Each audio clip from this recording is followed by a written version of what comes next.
Mertua bilang anakku ganggu cucu kesayangan mereka. Solusinya? Kami disuruh pindah ke gudang belakang rumah. Pindahkan barang-barangmu ke gudang belakang. Hari ini juga. Ibu mertua berdiri di depan pintu kamarku dengan wajah datar. Seperti aku bukan menantu, tapi pembantu yang salah kerja. Kenapa, Bu? Suaraku pelan. Aku lirik Darsa yang duduk di sofa. Matanya ke TV. Dia tidak bergerak. Kinara tidak bisa tidur nyenyak. Suara Aksara terlalu berisik. Ibu mertua menunjuk anakku yang sedang main balok di karpet. Mahesa dan Kalyana butuh ketenangan untuk Kinara. Aksara baru 4 tahun. Kinara sudah 7. Tapi yang disuruh pindah aku. Gudangnya sempit. Bu. Gelap. Aksara. Sudah. Jangan banyak alasan. Nanti malam kalian tidur di sana. Aku menoleh ke Darsa. Suamiku. Bapak dari Aksara. Dia masih nonton TV. Seperti aku tidak ada. Darsa. Panggilku. Dia cuma angkat bahu. Ikutin aja. Nadira. Gak usah dibikin ribet. Dadaku sesak. Bukan karena gudang itu sempit atau bau. Tapi karena tidak ada yang membela kami. Sore itu aku mulai mengemas. Baju, selimut, mainan Aksara. Tanganku gemetar setiap kali melipat baju anak kecilku. Dia duduk di pojok kamar. Menatapku dengan mata besar. Mama, kenapa kita pindah? Aku tidak jawab. Aku tidak tahu harus bilang apa. Di dalam lemari, aku ambil tas kecil yang tersembunyi di balik tumpukan baju. Di dalamnya ada amplop coklat. Aku buka. Surat tanah. Sertifikat rumah. Atas nama Nadira Wulandari. Namaku. Aku ingat almarhum bapak mertua bilang, rumah ini untuk kalian. Nadira, kamu pegang suratnya baik-baik. Aku simpan lagi surat itu di dalam tas ransel. Bukan di kardus. Ransel yang bisa aku bawa kemana-mana. Malam itu kami tidur di gudang. Lantai semen dingin. Lampu bohlam redup menggantung. Ada kardus bekas, sepeda rusak, dan bau apek yang bikin Aksara batuk. Mama, di sini gelap. Aksara memelukku erat. Aku peluk dia. Aku cium kepalanya. Kita cuma tidur sementara di sini, sayang. Tapi aku tahu ini bukan sementara. Ini permulaan dari rencana mereka. Dari celah pintu gudang, aku bisa lihat lampu ruang keluarga masih menyala. Suara tawa Mahesa dan Kalyana terdengar keras. Mereka nonton TV sambil makan camilan. Darsa ada di sana. Ikut ketawa. Aku tatap surat tanah di dalam tas. Tanganku menggenggamnya erat. Mereka pikir aku akan diam. Mereka pikir aku akan terima semua ini. Besok pagi, aku akan telepon seseorang. Tengah malam, suara tawa dari ruang tamu membangunkanku. Aksara tidur pulas di sampingku. Aku bangun pelan, buka sedikit pintu gudang. Cahaya dari ruang tamu masih terang. Gampang, Mas. Tinggal tunggu waktu aja. Suara Kalyana. Nanti mereka pasti pergi sendiri. Aku berhenti napas. Rumah ini harusnya milik kita dari dulu, sahut Mahesa. Bapak salah kasih ke Darsa. Untung dia bodoh. Mereka tertawa lagi. Keras. Puas. Aku intip lewat celah pintu. Mahesa duduk bersandar. Kalyana di sebelahnya. Dan Darsa, suamiku, duduk di ujung sofa. Dia pegang gelas kopi. Diam. Lo tenang aja, Darsa. Mahesa menepuk pundak adiknya. Nanti gue kasih lo 20 juta. Cukup buat ngontrak setahun. Darsa mengangguk pelan. Tidak ada protes. Tidak ada penolakan.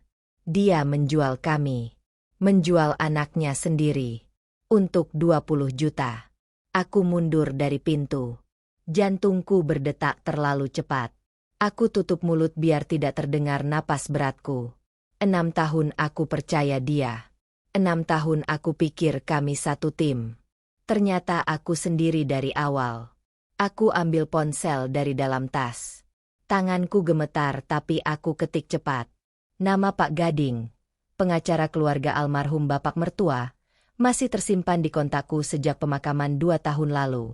Pak, saya Nadira. Saya butuh bantuan segera. Besok pagi bisa ketemu. Aku kirim pesan jam 2 pagi. Tidak peduli. Balasan masuk 5 menit kemudian. Jam 8 pagi di kantor saya. Ada apa? Nadira. Saya mau proses balik nama rumah. Sepenuhnya atas nama saya. Surat wasiat almarhum sudah saya pegang. Titik biru muncul. Pak Gading sedang mengetik. Baik. Bawa semua dokumen yang kamu punya. Sertifikat, KTP, surat nikah, dan wasiat. Kita selesaikan ini cepat. Aku taruh ponsel di dada. Napas panjang. Pertama kali dalam 2 hari ini aku merasa bisa bernapas lagi. Pagi harinya, aku bangun lebih awal dari semua orang. Aku mandikan Aksara. Pakaikan baju rapi. Dia tanya kenapa kita keluar pagi-pagi. Mama ada urusan penting. Sayang. Aku titipkan Aksara ke tetangga sebelah. Bu Ratih, satu-satunya orang yang masih baik sama aku. Dia tidak tanya banyak. Cuma bilang, hati-hati, ya, Endira. Jam 8 tepat. Aku sudah duduk di kantor Pak Gading. Aku keluarkan semua dokumen dari tas ransel. Sertifikat rumah, fotokopi KTP, surat nikah, dan, yang paling penting, surat wasiat tulisan tangan almarhum. Pak Gading baca dengan teliti. Dia angkat kacamata. Lihat aku. Kamu tahu kalau rumah ini secara hukum sudah jadi milikmu sejak bapakmu meninggal, kan? Aku menggeleng. Saya cuma tahu surat ini disimpan untuk saya. Wasiat ini sah. Rumah atas namamu. Tapi untuk amannya, kita balik nama sepenuhnya di sertifikat. Proses cepat. Paling 3 hari. 3 hari. Aku bisa tahan 3 hari lagi. Satu lagi, Nadira. Pak Gading lipat tangannya di meja. Apa kamu yakin dengan ini? Suamimu tahu. Tidak, jawabku. Dan tidak perlu tahu. Pak Gading diam sebentar, lalu mengangguk. Oke, kita mulai sekarang. Aku keluar dari kantor itu dengan map coklat berisi tanda terima dokumen. Di taksi, ponselku berdering. Darsa. Aku matikan ponsel. Sekarang tinggal tunggu 3 hari. Dan mereka tidak akan tahu apa-apa sampai semuanya terlambat. Pagi itu aku bangun jam 5. Masak nasi, tumis kangkung, goreng tempe. Seperti biasa. Ibu mertua turun tangga. Kaget lihat aku sudah di dapur. Pagi, Bu. Aku senyum. Sarapan sudah siap. Dia lihat aku dari atas sampai bawah. Curiga. Kok tiba-tiba rajin? Maaf ya, Bu. Kemarin saya banyak merepotkan. Aku tuang teh hangat di gelasnya. Saya sudah pikir-pikir. Ibu benar. Kami memang harus lebih ngalah. Matanya berubah. Puas. Bagus. Akhirnya kamu ngerti juga. Mahesa dan Kalyana turun tidak lama kemudian. Mereka duduk. Mulai makan. Aku ambilkan sambal. Tambah nasi untuk mereka. Wah, Nadira jadi penurut nih. Mahesa nyengir. Udah gak ngeyel lagi. Aku geleng pelan. Enggak, Mas. Saya cuma mau semuanya damai. Kalyana ketawa kecil. Ya udah, kalau gitu lo siapin kamar mandi juga ya nanti. Kinara mau mandi pagi. Siap, Mbak. Darsa makan dalam diam. Dia tidak lihat aku sama sekali.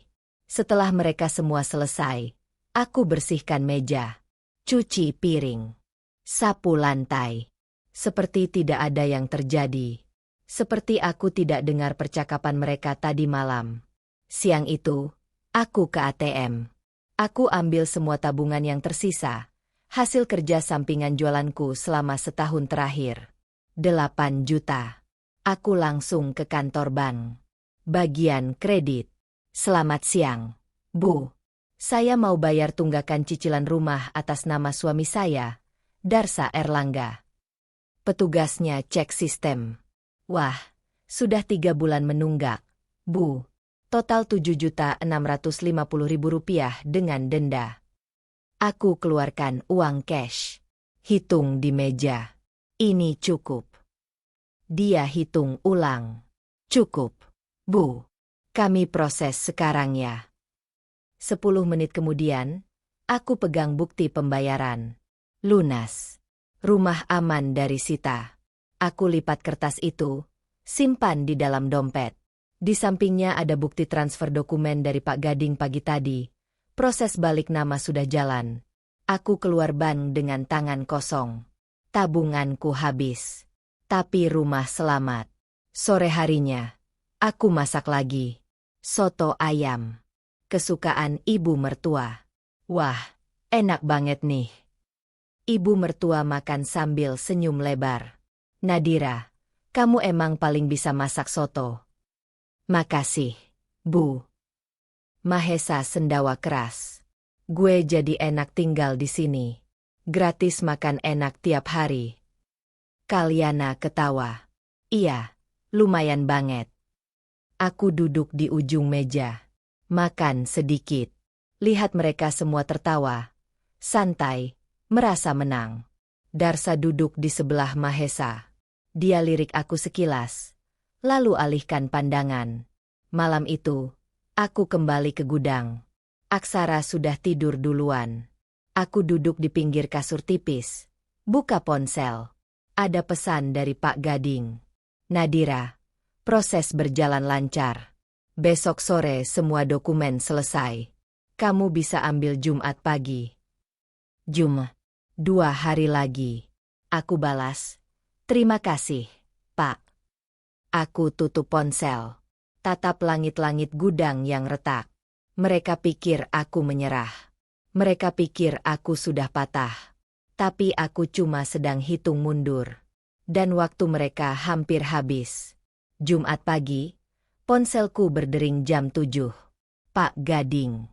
Nadira. Selamat. Proses balik nama selesai. Rumah sepenuhnya atas namamu sekarang. Aku tutup mulut. Napas tercekat. Sertifikat baru bisa diambil hari ini jam 10. Tapi ada satu hal lagi yang perlu kamu tahu. Nada suaranya berubah. Serius. Kemarin ada orang datang ke kantor notaris rekanan kami. Mahesa Erlangga. Dia mau gadaikan rumah ini. Untung belum diproses karena dokumen masih atas nama lama. Jantungku berhenti sedetik. Berapa utangnya, Pak? 150 juta. Ke rentenir. Jatuh tempo minggu depan. Aku bersandar ke dinding gudang. Kaki lemas. Mereka bukan cuma mau usir aku. Mereka mau jual rumah ini. Rumah warisan almarhum. Rumah satu-satunya yang aku punya untuk Aksara. Nadira, kamu masih di sana? Masih, Pak. Suaraku parau. Saya ambil sertifikatnya jam 10. Aku tutup telepon. Tangan gemetar. Bukan takut. Ini murka. Selama ini aku pikir mereka cuma mau ngusir kami pelan-pelan. Ternyata mereka sudah punya rencana lebih jahat lagi. Aku keluar gudang. Lihat rumah ini. Rumah yang almarhum bapak mertua bangun dengan keringat sendiri. Rumah yang dia titipkan ke aku, bukan ke anak kandungnya. Sekarang aku tahu kenapa. Jam 10 aku sudah di kantor Pak Gading. Dia serahkan map tebal. Ini sertifikat barumu. Atas nama Nadira Wulandari. Fotokopi untuk arsip. Asli kamu pegang. Aku buka map itu. Sertifikat baru dengan nama lengkapku tercetak jelas. Satu lagi. Pak Gading keluarkan printout. Ini rekaman percakapan Mahesa dengan notaris palsu kemarin. Kami rekam untuk jaga-jaga. Bisa jadi bukti kalau dia coba klaim apa-apa nanti. Aku terima printout itu. Baca cepat. Rumah ini milik keluarga saya. Tinggal tunggu adik saya pergi. Langsung saya proses. Aku lipat kertas itu. Masukkan ke dalam map. Pak Gading, saya mau selesaikan ini besok. Minggu pagi. Mereka semua ada di rumah. Dia mengangguk paham. Kamu butuh saya hadir? Tidak perlu. Saya cukup bawa ini. Aku ketuk map di tanganku. Aku pulang ke rumah jam 11. Mahesa dan Kalyana lagi nonton TV. Ibu mertua ngobrol di teras dengan tetangga. Darsa entah di mana. Aku masuk gudang. Kunci pintu dari dalam. Aku buka map. Keluarkan satu persatu. Sertifikat rumah atas namaku, bukti pembayaran cicilan yang aku lunasi, printout percakapan Mahesa dengan notaris, rekaman suara malam itu waktu mereka ketawa bahas rencana usir aku rekam pakai ponsel. Semua bukti sudah lengkap. Aku susun rapi di dalam map coklat. Besok pagi, aku akan buka semua kartu ini di depan mereka. Sore itu, aku masak seperti biasa. Rendang. Ibu mertua suka. Mahesa suka. Kalyana juga. Mereka makan dengan lahap. Puas. Aman. Besok Minggu, kita sarapan bareng ya, Nadira, kata ibu mertua. Panggil semua orang. Kita kumpul keluarga. Aku angguk. Baik, Bu. Jam berapa? Jam 8 aja. Sempurna. Malam itu aku tidak bisa tidur. Bukan karena cemas. Tapi karena besok adalah hari terakhir mereka merasa aman di rumah ini. Besok, semuanya berakhir. Minggu pagi jam 8, aku panggil mereka semua ke ruang tamu. Ada yang mau saya omongin. Penting. Ibu mertua duduk di sofa utama. Mahesa dan Kalyana di sebelahnya. Darsa berdiri di pojok. Bingung. Aku taruh map coklat di meja. Buka pelan. Ini sertifikat rumah. Aku angkat kertas pertama. Atas nama Nadira Wulandari. Rumah ini milik saya. Sepenuhnya. Hening. Mahesa tertawa. Hah? Kamu ngomong apa sih? Rumah ini milik keluarga kami. Bukan. Aku potong. Almarhum Bapak kasih wasiat. Rumah ini untuk saya.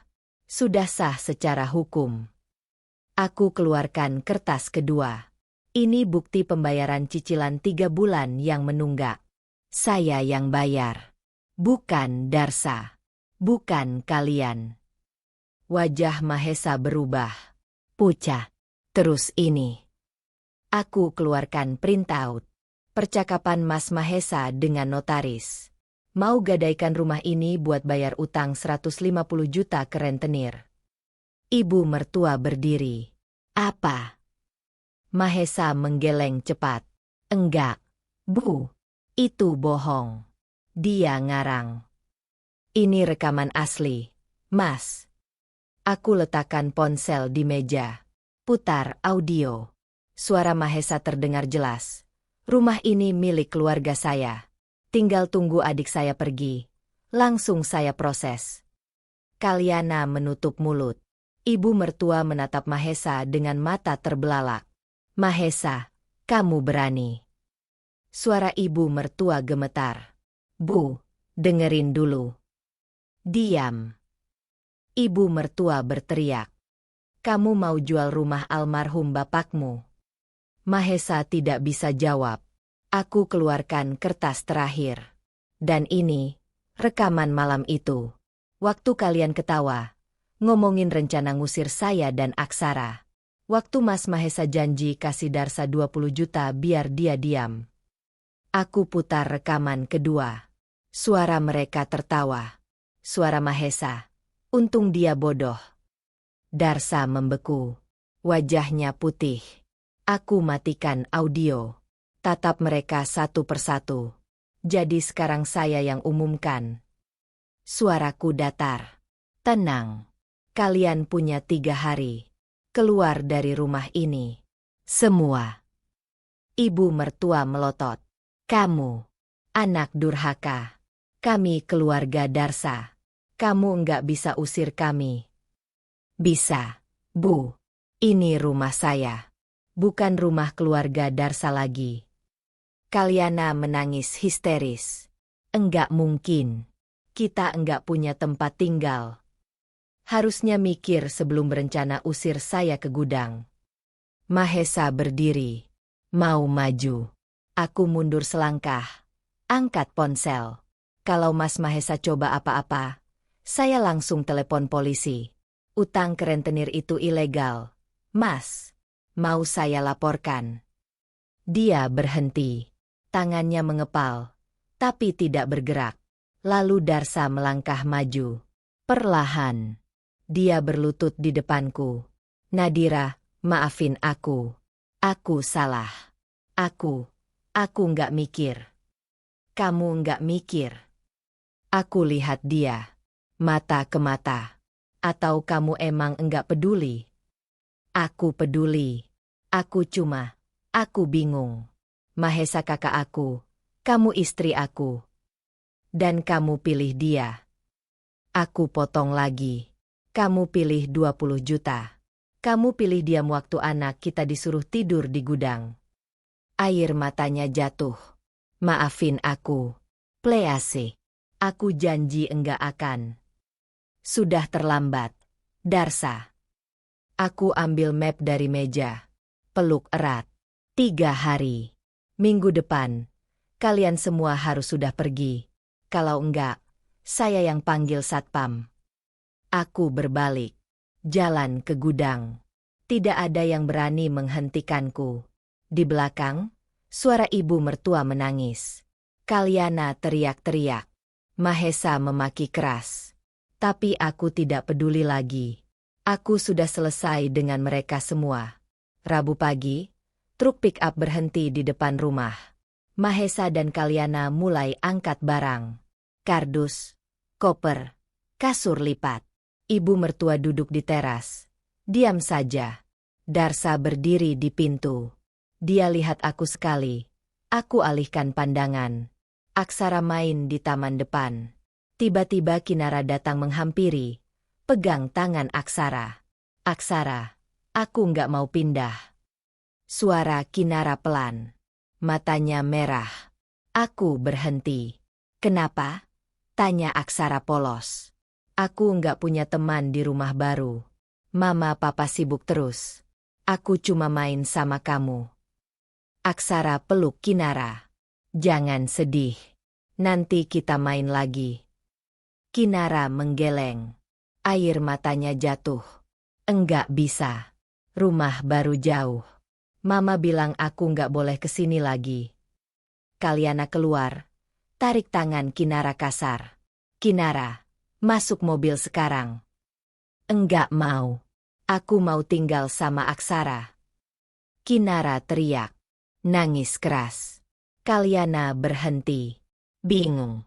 Ibu mertua berdiri. Lihat Kinara yang menangis sambil peluk Aksara erat. Kinara. Suara ibu mertua serak. Kamu sayang sama Aksara. Kinara mengangguk cepat. Iya. Nenek. Aksara baik. Dia main sama aku. Dia nggak marah waktu aku rusak mainannya. Ibu mertua terdiam. Dia lihat Aksara. Lalu lihat aku. Nadira. Suaranya gemetar. Aku salah. Aku berdiri di depan pintu gudang. Tidak bergerak. Aku enggak sadar. Aksara cucu kandungku. Anak Darsa. Darah dagingku sendiri. Ibu mertua tutup mulut. Tangisnya pecah. Aku usir cucu kandungku sendiri. Demi apa? Dia lihat Kinara yang masih nangis. Kinara enggak peduli sama aku. Dia cuma mau mainan baru. Baju baru. Tapi Aksara. Aksara selalu bilang, pagi, nenek, tiap hari. Dia selalu senyum. Ibu mertua jalan ke arahku. Perlahan. Maafin aku. Nadira. Aku bodoh. Aku ikut Mahesa tanpa mikir. Aku pikir kamu dan Aksara. Enggak penting buat ibu. Aku potong. Itu yang ibu pikir, kan? Dia menggeleng. Enggak. Aku salah. Aku. Ibu punya 3 hari buat mikir ini. Suaraku datar. 3 hari buat sadar Aksara itu siapa. Tapi ibu enggak sadar. Ibu cuma sadar sekarang karena Kinara nangis. Ibu mertua terdiam. Kalau Kinara enggak nangis, ibu tetap pergi tanpa peduli, kan? Dia enggak bisa jawab. Aku jongkok, peluk Aksara. Sayang, bilang bye sama Kinara. Aksara lambaikan tangan. Bye, Kinara. Jangan sedih ya. Kinara masih nangis. Kalyana akhirnya angkat dia paksa. Masukkan ke mobil. Mahesa naik ke truk. Darsa naik ke motor. Ibu mertua naik ke belakang mobil Kalyana. Masih nangis. Mereka pergi satu persatu. Aku berdiri di depan rumah. Aksara di sampingku. Kami lihat mereka sampai hilang di ujung jalan. Mama, nenek nangis kenapa? Aksara lihat aku. Nenek baru sadar dia kehilangan sesuatu yang berharga. Apa? Ma. Aku usap kepala Aksara. Kamu. Aku bawa Aksara masuk rumah. Rumah yang sekarang cuma milik kami berdua. Pintu gudang masih terbuka. Aku lihat kasur tipis di sana. Tempat kami tidur seminggu terakhir. Aku tutup pintu gudang itu. Kunci. Aksara, sekarang kita tidur di kamar yang besar ya. Ada jendela. Ada lampu terang. Aksara tepuk tangan. Yeay. Kami naik tangga. Masuk kamar utama. Kamar yang dulu ditempati Mahesa dan Kalyana. Aku buka jendela lebar-lebar. Cahaya masuk. Angin segar. Aksara lompat ke kasur. Ketawa. Aku duduk di pinggir kasur. Lihat anak kecilku yang akhirnya bisa tertawa lega. Mereka sudah pergi. Dan kami akhirnya bebas. 6 bulan kemudian, ponselku berdering tengah malam. Nomor Darsa. Aku lihat layar. Ragu sebentar. Akhirnya aku angkat. Nadira. Suaranya serak. Lelah. Aku diam. Mahesa kabur. Debt collector datang tiap hari. Dia tinggalin Kalyana sama utang. Sekarang Kalyana pulang kampung. Bawa Kinara. Aku masih diam. Ibu sakit. Stroke ringan. Dia nangis terus. Minta maaf sama kamu. Minta kamu pulang. Pulang. Aku ulang pelan. Kemana? Ke rumah. Ke keluarga. Nadira. Please. Itu bukan rumahku lagi. Darsa. Itu bukan keluargaku. Hening di seberang. Ibu nyesel. Aku juga nyesel. Kami salah semua. 6 bulan lalu kalian punya kesempatan. Aku potong.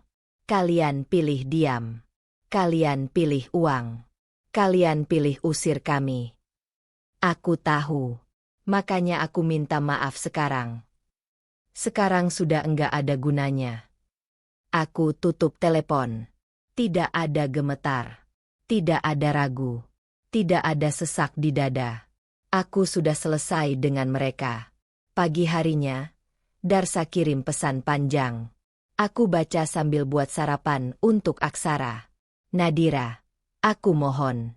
Ibu butuh kamu. Aku butuh kamu. Aku janji akan jadi suami yang lebih baik.